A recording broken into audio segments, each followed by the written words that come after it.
I bought this 1.2 million pound McLaren P1, but today I might need to sell it. And the reason is simple. I may have made a huge mistake. I might have bought the wrong hypercar. The Bugatti Veyron. This thing is insane. An 8.0-liter engine, 16 cylinders, 4 turbochargers. All of that combined produces 1,001 horsepower. But its ultimate party trick? A top speed of 253 miles per hour.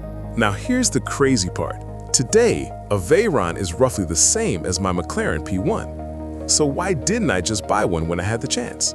Because of one massive drawback. Running costs. The parts on a Bugatti Veyron are absolutely astronomical. Just the wheels alone, around 100,000 pounds. A 2-year service, about 200,000 pounds. I bought a Bugatti Veyron.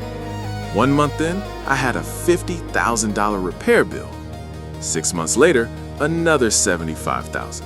Yep, owning a Veyron is like nothing else on earth. You can own a Bugatti Veyron. You could service it every year, and I genuinely believe it would cost 15,000 pounds a year max. That comment threw a spanner in the works. Because if that's true, then in theory I could run the ultimate hypercar, a Bugatti Veyron, for the same money it cost me to run my McLaren P1. So now, everything changes. When we were hypercar shopping, the only reason the Veyron was ruled out was running costs. If Carl is right, this might be the perfect time to revisit that decision. Let's talk values. When the Veyron launched in 2005, the list price was around 1 million pounds.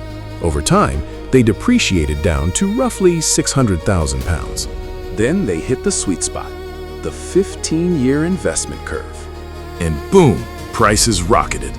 Today, Veyrons sit around 1.5 million pounds, and many investors believe they'll soon be worth more than a Bugatti Chiron. And this is where the pressure starts. Because if we don't act now, history tells me we'll miss the boat again. We missed. Lancia Delta Martini 6 from 45K to 200K. Lamborghini Countach, long gone. Every time we waited, prices exploded. So if we're going to do this, it has to be now. But before committing, we needed proof. Real proof.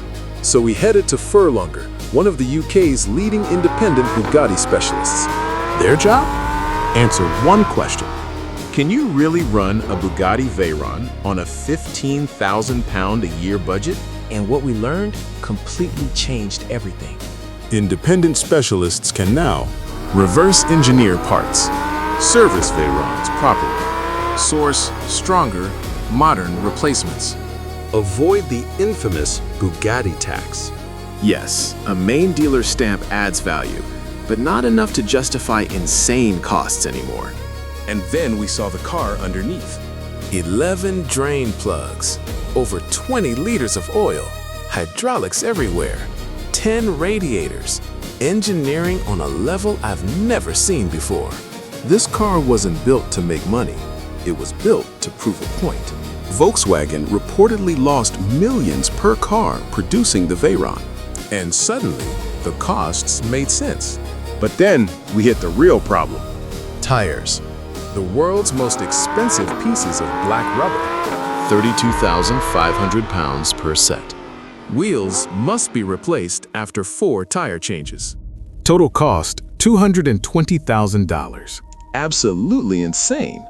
Until we found a solution. Custom forged wheels, modern Michelin or Pirelli tires, or even Bugatti Chiron spec tires. 30K becomes 8K. Or even 2K per tire. That changes everything. With servicing, tires, and a buffer for repairs, it is actually possible to run a Veyron for close to 15,000 pounds a year. Which brings me to the hardest part. To buy a Veyron, I have to sell something. Maybe the McLaren P1. Maybe several rally cars. Maybe cars I love. And this is where emotion meets logic. Because since owning the P1, I've loved every second. Silverstone, Isle of Man, school runs, family memories. It's not a race car. It's not aggressive. It doesn't scream. But the Veyron is different. It glides. Driving it feels like flying a fighter jet at ground level. And once you drive one, it's over. So now I'm at a crossroads. Sell rally legends? Or take the biggest risk of my life. Let me know in the comments what you do. And I'll see you next Tuesday.